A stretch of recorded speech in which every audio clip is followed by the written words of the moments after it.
IncubatorWarehouse.com presents Hatchtalk Podcast. All right. Welcome to Hatchtalk. How's Hi, it going? Patrick. I'm good. Good.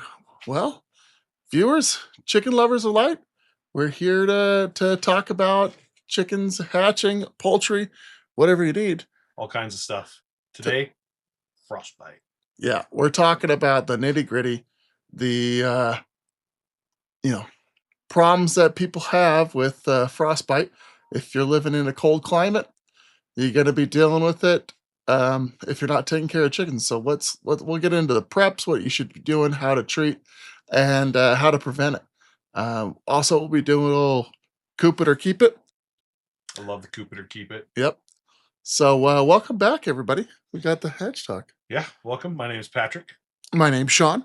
and we like to cover all the topics that come with chicken keeping, incubation, or anything of the sort. So, like I said a little earlier, we are going to talk about frostbite today, how to handle it, how to know it's happening, and what to do if it does happen. Right. Yeah. So, I mean, frostbite, anybody can get it if you're either a person or a chicken. Exposure to the elements is the problem. Mhm.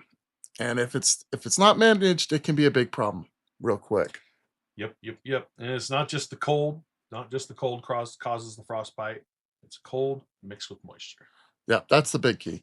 You're not. I mean, if it's dry and it's cold, you're not going to really gonna get frostbite. It happens when you have a little bit of humidity, a little bit of moisture, and then it just freezes on you, and then your tissue begins to dissolve and die. Unfortunately. So, what is frostbite?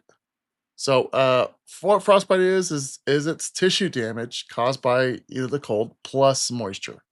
Most common areas for your chickens, their combs. Get the combs, the wattles, their toes, and for ducks, that can happen too when you're keeping ducks or poultry. It's going to happen on their feet or their bills. So those are things to watch out for. Now, some myths to bust. Cold alone, like we are just saying, doesn't actually cause frostbite. Right. Yeah, And it could definitely dry and crack the skin, crack the wattles, cause those kind of issues. But it's when you mix that moisture in there that it makes that deadly combination that's known as frostbite. exactly, and you know, eh, you got to think chickens keep themselves pretty warm. They do. So They do. if you're just keeping them dry, that they're going to be fine. Heat lamps really don't prevent frostbite either. That's why it's like, why do you even believe in putting them in the coops? Nope. Nothing but problems. I will take that to the grave with me. A heat lamp is nothing but problems. It's in the long run, it's just not worth having in your coop. The other big problem that people run into is if their coop isn't well ventilated. I mean, the chickens, they're constantly, using the restroom there, and it's going to add a lot of humidity. And if you even keep water in there, I would highly recommend don't keep water in the coop. Some people want their chickens to get a drink. They'll fine overnight to people.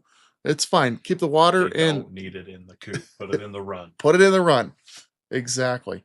Yep. So don't put it in the coop. You want to keep the moisture out as much as you can, but you also want to make sure it's ventilated. It's circulating air. So Yep. don't block all the vents. Like we talked in our previous episodes, you want to have that combination of airflow and wind blockage. It can be done easily. You don't have to have the whole coop and run sealed up. It's okay to have some airflow going through there. It's okay to have some spots that aren't completely sealed. Worst case scenario, your chickens will have to acclimate over the winter. It's not going to be, a detrimental thing necessarily if you don't have them completely bundled up with their scarves and their little beanies on and everything. Right. Well, here's the big thing: is that how do you prevent frostbite? Well, the biggest thing, like we were just talking about, is moisture control. That's priority number one. If you can keep them dry, it's going to keep them safe. So Yep. you got to make sure that the bedding is not wet. So make sure there's fresh, pine shavings or hemp or whatever you're doing. A good dry bedding. If that bedding gets wet, it's going to get cold and it's going to freeze, and then you're gonna have problems with your chicken's feet. Yep. Not even the best deep litter method can save your chickens if you're going to let it get wet and not properly tend to it. Exactly. Yep. Exactly. Deep litter method only works if it's a balance. We talked about that last time. You got to keep it all in balance. Big part of that balance is next is ventilation. That's the biggest key to prevention is just good ventilation, good airflow. Yep. Yep. Keeping, the vents open, having even an exhaust fan, is a Yeah. good idea. Yep. Actually, if you can get power out to your coop, put a fan in there. Use one of the solar ones. Those things work really well. Yeah. Even the weakest ones are going to do something. They're going to do something to move fresh air in or, pull the stale wet air out. They're going to have a function regardless of how powerful they are. Exactly. And just like myself, when I go to bed, I like to have a fan on. I bet your chickens do Yeah. too. Oh, yeah. Yeah. Little white noise for the chickens. Little white noise, Yeah. yeah. No, little air circulation, They like it. Yeah. So that just want to make sure there's when you're having your chicken coop in your roost, that you're positioning it. If you know your property or know it's where's the most windy right here. Maybe do a little prevention planning when you are going to be placing your coop. Yeah. That's a great idea. That's going to be a big thing to Yeah. keeping the wind chill down, but keep the ventilation up. Yeah. Yep. I agree with that. So yeah, your roost design matters a ton, honestly. Um, if you really want a good ventilation, but good heat trappage, anything with a good pitched roof is gonna force the air up. So Yep. that's something to look into too. You also want to make sure we've talked about this before, but when your chicks are roosting down for the night, want to make sure they have a good platform, not curling their little toes on a perch. Want to make sure that they're sitting on those feet Yep. flat. Yep. Let them nuzzle their feet up into their down. Let them keep themselves warm like that. That way they're not exposing the ends of their little chicken toes, and coming up with problems that don't need to happen if they can just have proper setup. Yep. And we mentioned this, but water placement, having a good strategy for that, getting your chickens to a routine that, hey, we're going to bed and we're drinking water, just like tell my kids. Yeah. Yep. Water's out of their bedrooms, water's out of the coop. Keep it in good area, a good sleep area, prevent a splash zone, make sure that things aren't getting mucky in there. That is correct. And if you're one of those people who keep waterfowl, it's even more important to make sure that they have a nice dry area away from, their little pool or wherever they're using, whatever you're using to let them get, wet and play in the water. You want to make sure that that's not tracking into the coop or wherever they're staying at night. That's just, same with chickens, waterfowl, It's the all same what that they stuff. do in nature. Yeah. I've got a lot of ducks in my neighborhood, and they just go underneath the trees where it's dry. Hmm. Hmm. And that's what you gotta give them that area. So, they're not dumb. They'll figure it out, but They're not smart either, but yeah, they'll figure it out for sure. it's true. But, something to keep in mind, the breed and body type to consider too. Obviously, some breeds are gonna be different than others. If you have a big leghorn, there's a tall chicken, they don't have big breasts, they're not gonna sit very well, so, maybe a little more extra protection for them. Yeah, yeah, definitely the species is and the environment are going to play a role with one another, in my personal opinion, one of the worst, and don't take this personal because I know there's someone out there that's going to. Silkies are one of the hardest breeds to keep in my opinion, just because they But don't they're have so that cute. feathery. They are good looking birds, but they've got that whole extra toe thing going on, so that's one more toe you got to worry about freezing off. They have no feathers. There's hairy little birds that run around. I mean, There's a reason that the dodo went extinct. Dodos and silkies, one and the same. Trust me on this. Yeah, it's a lot harder keeping silkies in a colder climate for sure. Yep. Yeah, Yep. Definitely. that's where it's probably where the genes came from is nice fluffy chicken in the tropics is not Hmm. a problem. It's a problem when it gets below 30 here though, for sure. And that's something I just incubated a bunch of silkies and Oh, yeah. They're fun. They're super cute. yeah. Yep. They are good looking birds, but I definitely tend to stay away from silkies. I personal side tangent here. I think a good barnyard mix is the best way to go when you're raising birds. If you're not after, trying to breed some fancy bird and you just want a good, consistent, long lasting one, the barnyard mix. So, what do you do if frostbite happens? You know, first recognize it. Right, you're gonna see a difference in their wattle, or their comb. You're gonna see if it's light frostbite, it'll start to be a little bit whiter, a little bit more gray. Yep, get that pale comb going on. Yeah, it's not as vibrant. So keep keep an eye on it. Give them some supportive care. Get them out of the weather. Mhm. That's going to be a big key. And make sure that there's no open wounds. Make sure that if they have frostbite up here, they might check their feet. Yep, yep. Even if they have to stay the night in a dog crate in the garage or something like that, that'd be enough. If they're at that stage of frostbite, that'd be enough to kick it in the butt and definitely make sure that it's not going to be something that gets worse at that point. Exactly.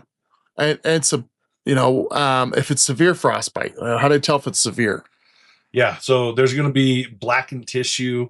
It is going to look shriveled and nasty. There'll be a little bit of swelling and cracking on the live tissue still. And at this point, I've never experienced frostbite this bad, but at this point, it might be time to looking into maybe taking them to see the vet, or maybe looking into some medication or some sort of ointments you can put on to help alleviate the pain that they're feeling and help stop that frostbite. Yeah, and if it's gotten black, I mean, it, the body's going to slough off that dead flesh. It'll happen if you have it on your hands. It'll happen on the chicken or rooster. Yep.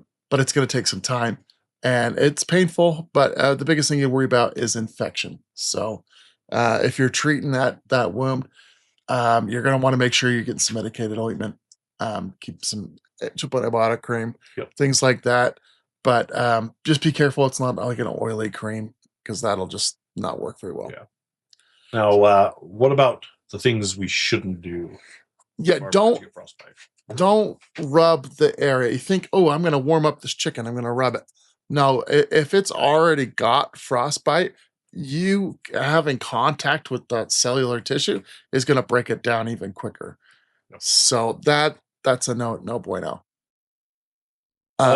You definitely don't want to use any kind of heat guns or hair dryers or anything like that. You're just going to cause more issues for the bird than you're helping at that point. And you're going to want to gradually raise the body temperature up. If it's dramatic, that's again, you're going to add a lot more trauma to the area. And don't, like I just said this a second ago, but don't apply greasy ointments or treatments, right away. You're going to want to keep it dry, and then as it starts to heal, then put some preventative care on there. Right. But the key to all this is to prevent it. Preventing it is going to be easier than treating it in the long run. So Exactly. just follow the right steps, and you won't even have to worry about this kind of stuff. So here's some winter care beyond frostbite for chickens and ducks and whoever you're working with. Other common winter issues: bumblefoot from icy surfaces. Yeah, that could be a nasty one, regardless of what season it is. Getting bumblefoot for chickens is pretty nasty. Generally, something that if you have the patience and knowledge, if you have the patience and knowledge, you can take care of at home on your own. But that's something that'll slow your bird down. It can lead to much bigger problems if it's not handled immediately. So as soon as you notice any signs like limping or whatever, make sure you're checking the bottom of their feet, seeing if there's any kind of little spotting or any kind of lump forming there, and then you immediately want to be able to take care of that. Yeah, it's something not to ignore. If you see that chicken limping, that it might be already time for a good prevention on that. Because bumblefoot hurts them quite a bit, and I mean we could do a full episode. We might do a full episode on bumblefoot. Yeah. Different ways to treat it, different ways to avoid it, things like that. Yeah, but I mean, especially in the winter, it's a lot easier for them to get it. Yeah. Yep. Another big thing, dehydration. It's chickens. Often don't have that much access to water. Sometimes, naturally, if they're out, pecking around as they would in the winter when they're going to be held up in the coop or in the run.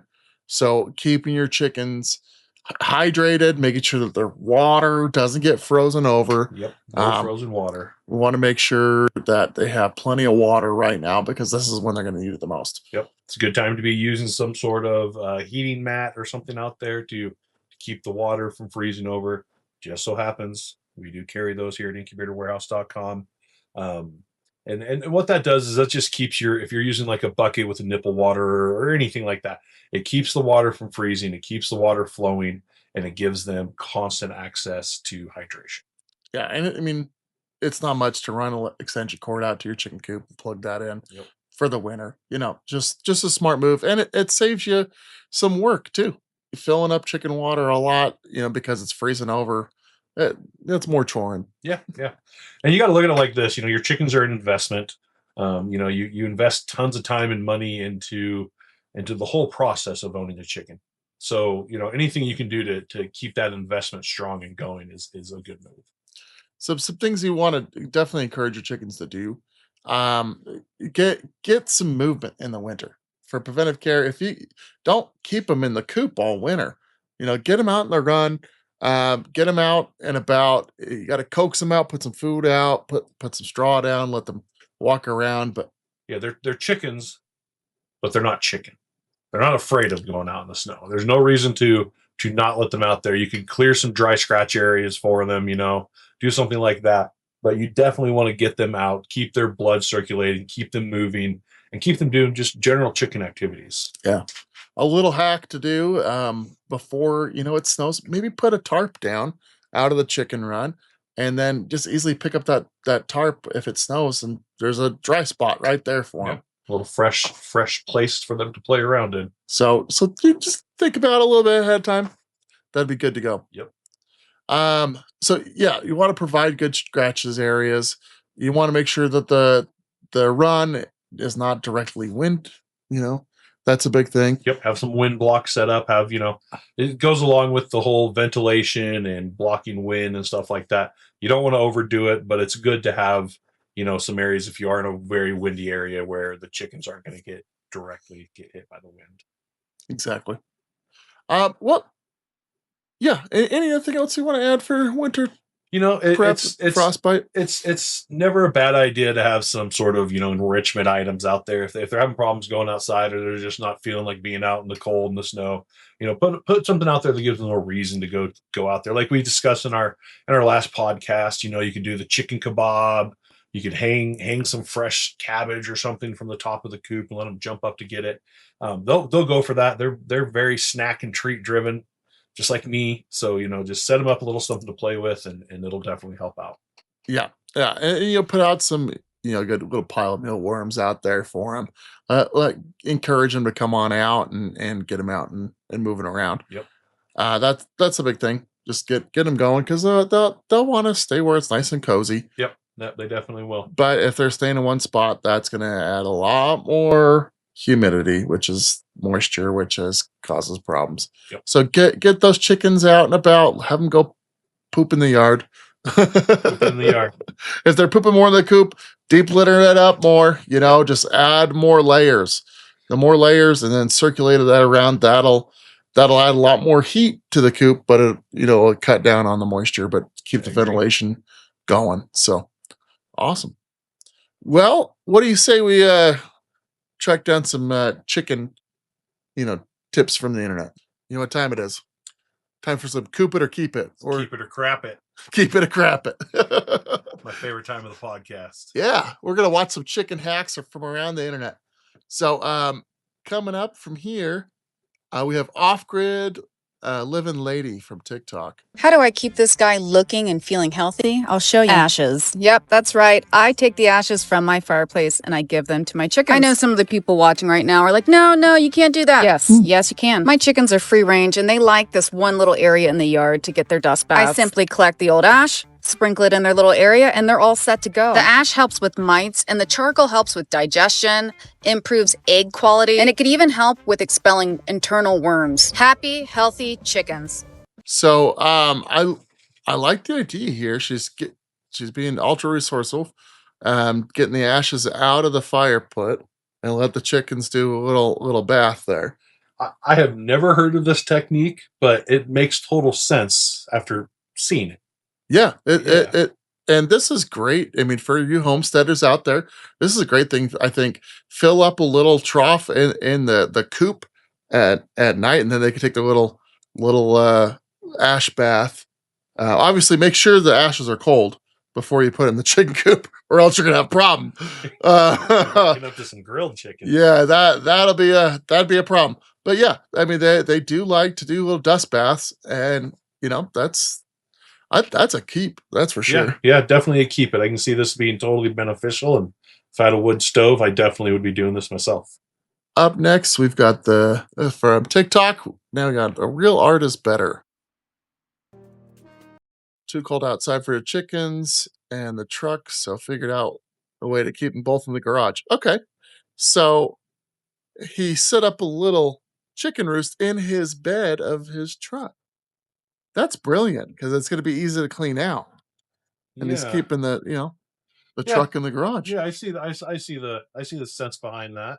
Too cold for the truck to be outside. Hard start in the morning. Too cold for the chickens. Why not do them both together and set up a little pen like that? That's interesting for sure. It's got an easy way to clean up though. That's what I like about it. Yeah. Definitely a chicken hack for sure. Yeah. If I had a garage where I wanted my chickens in, I would do that. You better hope you wake up before your chickens get up too, or else there's gonna be a mess in that garage. I'm just letting you know. Yeah, for sure. That's I think that's a dire situation. Keep it for sure. Yeah, if you're in a cold climate where it's gonna be in the negatives, that's a good way to keep your chickens good. Yeah. But I wouldn't do that all the time. No. Definitely resourceful. I like seeing that. For sure. All right, now we have the BNDR homestead. Hey everybody, I'm spiking my chicken's water today. And I'm not talking about the way your aunt spikes the family punch bowl at the Christmas party. I am talking about apple cider vinegar, and it's wonderful for your backyard homestead animals. Let's talk about why. We put this in the water for our chickens, our ducks, our goats, and our pigs. Much like humans, gut health is incredibly important for all of your homestead animals. It's really good for ruminant animals like Waffles here, so we're going to add some to his as well. Oh, Waffles, it's good for you. And it's also wonderful for your big fat pieces of bacon. Two very important notes. You want to get apple cider vinegar that has with the mother on it. Because if it doesn't say that, then it doesn't have the probiotic benefits that I'm discussing here. It's essentially just disgusting water. Also, make sure to only use it in plastic or rubber containers because metal and apple cider vinegar do not go together. And I know the main question is going to be how much and how often? Well, about that much and about twice a week. And for all my type A people, that's about 1 to 2 tablespoons per gallon. Now, keep in mind, apple cider vinegar is going to be a wonderful preventative, but it is not going to cure anything. For chickens, it's going to be wonderful for their crop health. For goats, it's going to be wonderful for their ruminant health. And for pigs, it's going to be great for their gut health. And once again, it's one of those methods that's 100% natural and quite effective. Do you guys put apple cider vinegar in your animal's water? Let me know in the comments down below. And at the end of the day, make sure you're following us for more homesteading tips. Yeah. I like that. Little apple cider vinegar, yeah. Yeah, we've discussed this before. We know that this is important with the mother, obviously. This guy actually put together a really good little video here and really kind of explained it in detail. I love his method of application. Waffles clearly doesn't, but just squirt it on in there. Yeah. This is great. I highly recommend this. I've done this myself in the past for myself and my chickens. I take it every day, and it's good for you. Yeah, it's not the tastiest. Yeah, but yeah, definitely a keep it. Pour a little bit in the water once or twice a week. You're good to go. Yeah. I drink it every day, but it's up to you. But it's great for your gut health. Yeah. And it's going to be great for the chickens. So definitely keep it for sure. Love his foil hat gang hoodie. Yeah, this guy's hilarious. I'm gonna have to get a little more. If you're not following him now, he's on everything, but hilarious. I'm a fan. Now we have Big Feather Farms. This is how to prevent frostbite on your chicken's combs look at that and frostbite. wattles. It feels like 15 degrees outside right now, and the low is supposed to be 5 degrees, not even counting the wind chill or the feel-like temperature. So I'm going to have to put some Vaseline on these roosters' combs and wattles. 5 roosters to go, maybe even some hens, so let's catch the first rooster. Alright, first rooster down, and you can see what minimal frostbite looks like. You see he has a little bit of black there. That's the frostbite that's already affecting him a little bit. So I'm going to put Vaseline over that huge comb and these huge wattles. It's the same process thick for every rosebud rooster. comb. Put the small layer Yeah. of Vaseline over all of it. Rooster number 1 down. Let's go to rooster number 2. Rooster number 2 done. Time to go to rooster. So that's more number 3. light Now I'm gonna frostbite. go to The other rooster one is 3, starting to be 4, more and severe. 5. Next Yeah. one up is So- Bob the rooster. Took me Definitely, about 3 I definitely seconds think to he's going to grab Fat Bobby. lose some tips on that. It's a single Yeah. comb, so it should be a lot easier for me to put the Vaseline on him. And just like that, Bob's done. Next up, Yeah, definitely Vaseline's good, but also you can use coconut oil We'll see how calm mixed with that. This I've rooster's seen that done. before He was too. A little bit scared. He wasn't mean, just didn't like it a little bit. Time to go I've never to the had to last do this rooster. for my birds. All right, I have the last rooster here. Yeah, I mean, But I know you do it for people. I know it's a thing that people Now, do we to have keep give this themselves rooster a like when name. they're It doesn't have a name right now, climbing, but look doing at how his comb is cold shaped. altitude It things looks like a that. mullet. So Put I down can Yeah. in the see comments this. what you think we should name him, or if mullet. Definitely. I mean, if it's cold enough where you're gonna have a lot of exposed skin, Vaseline really works. I do cold plunge therapy quite a bit, and I've even tried some distance cold water, and if you rub it all over you, it creates a micro barrier, so you can go swimming in icy water and be okay. But I mean, it's cold, but it's a good thermal barrier for sure. Yeah, that's interesting. That's definitely a keep it if you need that. If you're in that situation, definitely a keep it. Yeah, I would say if you're having continued below 32 degrees exposure for your chickens, especially at night, yeah, that's a good one. Yeah. Put some Vaseline on it. All right. Now we've got Du Bois Legacy Farm. I have a thermometer in my coop. It Ooh, I tells like me that. the humidity and the temperature. It's really important to keep the humidity in your coop as low as possible. The moisture will cause frostbite in your birds' combs, wattles, and their feet. To control the humidity, it's important to make sure the warm air in your coop has a place to escape. Finding the sweet spot for ventilation can be a challenge. I don't recommend having heaters unless it's a radiant heat. They seem to be the safest and least likely to start fires. But whatever you're using, make sure you have several backup ways of keeping it in place. One other thing to think of is that if your power goes out, it's very hard for your chickens to acclimate to the change in temperature. It could kill them if they go from toasty warm to bitter cold in a power outage. So I like this, having a thermometer on the outside. We sell thermometer humidity makers that are even battery powered that last for a while. So that, I mean, I super can see easy the to do it. IncuTherm or the IncuTherm Plus being used for something like that. That's a great idea. That's a really good idea. Yep. Fight the humidity, have good ventilation. Notice the A-frame, she's doing it all right. Yeah, radiant heat, that's great. Yeah. Doing it all. This is overall pretty good setup she's got going on here for her birds. Very informative. And that's probably a good must in Michigan. I used to live in Michigan, and you definitely get a harsher, wetter winter there than other places in the country. So that's definitely a chicken hack for sure. Yeah, that's a good one there. If your environment requires it, I definitely suggest doing something like that. Yeah, and the thermometer and humidity detector on the outside, I think that's brilliant. Yeah. If you really want to make sure your chickens are good, do that. Yep. Now we have Off the Grid Curtis Stone. Good morning. It's 5:45 a.m. minus 10 Celsius, 14 Fahrenheit. And a lot of people ask me, how is it that your chickens don't freeze to death when it gets this cold? And it's gotten at least 10 degrees, 20 degrees colder than this throughout the winter. So how do the chickens keep It's warm like in an -5. unheated coop? Because the coop is completely open faced. Around here, it's all wire. But they're starting to get up. So they're not all on the roost right now, but the roost is how they keep warm. So and this coop is perfectly sized for them. I have the maximum amount of chickens that I could have in here, which is 18, 2 roosters and 16 hens. And they all get up on the roost and they just tuck right close to each other and they keep perfectly warm, bend down to minus 30 Celsius. So that's how you do it. Yeah, that makes a lot of sense, honestly. Yeah. You don't have to have a big, luxurious coop for your chickens. They don't need all that room in there. It's a place where they go in to lay their eggs and rest. That's what a coop is used for. Yeah, Keep them out of the weather. the reason why this works for this guy is all the design of the coop. So yeah, he says it's completely open face. Yes, this part I believe is open face right here. But as he brings it around, you could tell the upper part of the roost, which is an A-frame, and he's packed the chickens in there so much that their body heat keeps it warm. But you see that there is some plastic up at the top. So that's trapping the heat in, but there's also air circulating. So the chicken should be pretty good. Yeah. So they're pretty efficient in creating their own heat. And when you have them, I don't want to say packed in like that, because that's it's tight in there, but that's an ideally tight situation. Yeah. And that's definitely in this weather going to help those birds survive. For sure. So yeah, he's the real hack is the build out on how that actually works. Yep. Now the real Scottstead, got another one from here. So let me tell you what happened to my rooster last night. I just felt like I needed to go inside the coop and check on stuff because I was gone all day and I only seen them throughout the window in the morning. And I do everything I can to protect these girls and guy from frostbite and all the little things that try to attack your chickens. And this tall comb monkey gonna have the nerve to get frostbite.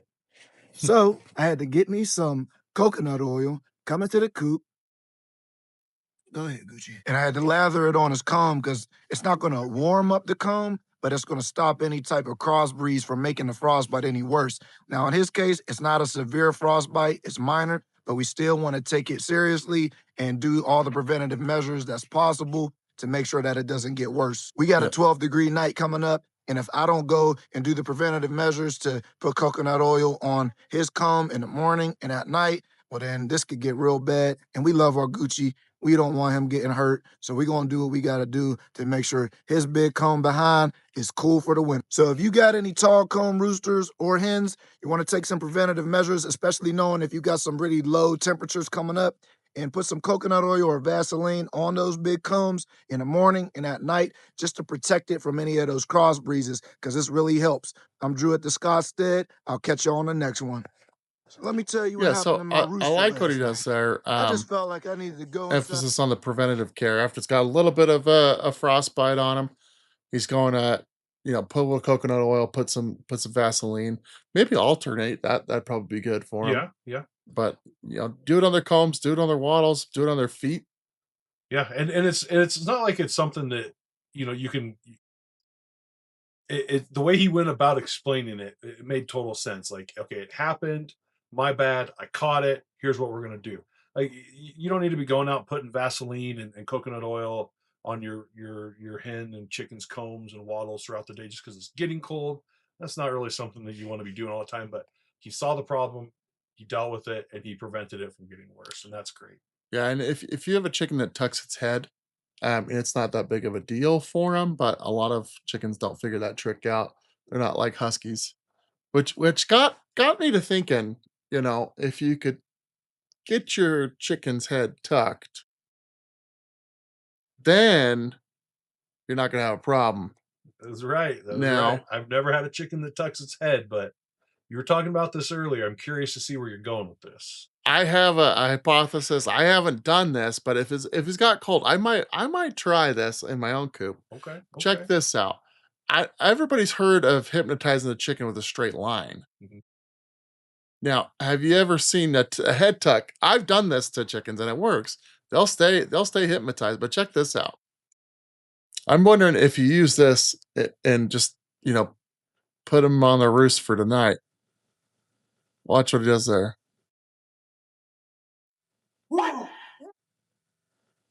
So just tuck the chicken's head.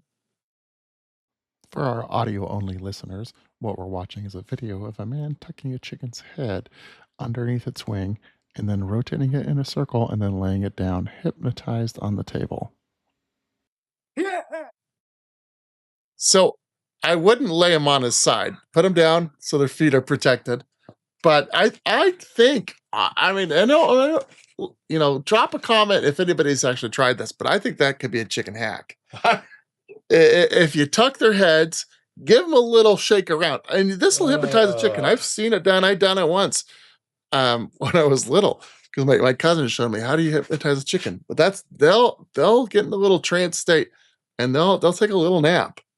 Just tuck your chicken's head, tuck them to bed. That'll keep their waddle. That'll keep them. I think it'll work. I do not like it. I do not like it. That seems very strange and unnatural. I don't know. I feel like all the chickens I've ever had in my lifetime would be dumb and suffocate under their own wing or something like that. Like, I just don't feel like my chickens have ever been smart enough to get themselves out of that kind of situation. And yeah, it's interesting. I would have to look up the science behind it. I mean, the chickens, they got a pretty flexible neck. Yeah, it'll tuck just fine, and they'll wake up out of. I think it'd be fine. This is one I definitely won't be trying out for myself, but if it's something that you want to try out, go for it. If you've done it before, definitely leave some comments. Help me understand this technique a little better. Yeah, well, I mean, for hypnotizing, it's not hard. They'll stay in 5 minutes, but 5 minutes could be enough for them to fall asleep. I just wonder if their oxygen gets too low. Maybe you're right. Maybe they might pass away or something. But I don't. I think the chicken tuck your chicken's head, tuck into bed. It might work, honestly. It's for me personally, it's a crap it. For Shawn, it's a keep it. Let's actually try it. It's definitely interesting. I might try it with my Silkies if it gets cold. That's fair. That is fair. Better your birds than mine. Oh, right. Well, that's it for our little Coop it or keep it or Coop it or crap it. Yeah. That one's got me shook right there. I'll be thinking about that one for the rest of the day. Yeah. But it's fun to hypnotize your chickens. Why not? So, frostbite on your chickens. The big preventative measures. If you know it's going to be cold, you're watching the weather, and if you're seeing that it's going to get really cold, get some coconut oil, get some Vaseline. Put it on their combs, put it on their wattles, put it on their feet. That's a good little preventative measure for sure. Keep them dry. More important than that, yeah, keeping them dry. Yep. That's honestly, for chickens' health, ventilation and controlling humidity, controlling moisture is probably the biggest thing you have to worry about. And here's something that's I find interesting is from day one, the second you take that chicken egg and you put it in the incubator, humidity, air circulation, all that stuff is important. Like, from the time that they are in that egg to the time that they are in your stew pot, humidity, ventilation, air circulation, all that stuff is very important. It seems to be one of the key things to keeping your chickens strong, healthy, and alive. So, that's just something to keep in mind, is that's always a thing that you need to be doing with your chickens. Yeah. Even from the incubator to the pot. Yep. To cooking chicken. That's right. That's right. Moisture, keeping that level good. Yeah. The only time your chickens should get cold is when you have to send them to freezer camp because they did something bad. It happens. Yeah. And the only time it should be too dry is if you put in the oven too long. That's right. Don't do that. Well, I think that's it for this episode. If you guys have any other, if you have a chicken hack and you want us to review it, drop it in the comments, send us an email. Check out our new blog. They'll be coming out on Frostbite Care at incubatorwarehouse.com. But that's it for now. I'm Shawn Bailey. Patrick Lyle. And this has been Hatchtalk. Happy hatching. Happy hatching.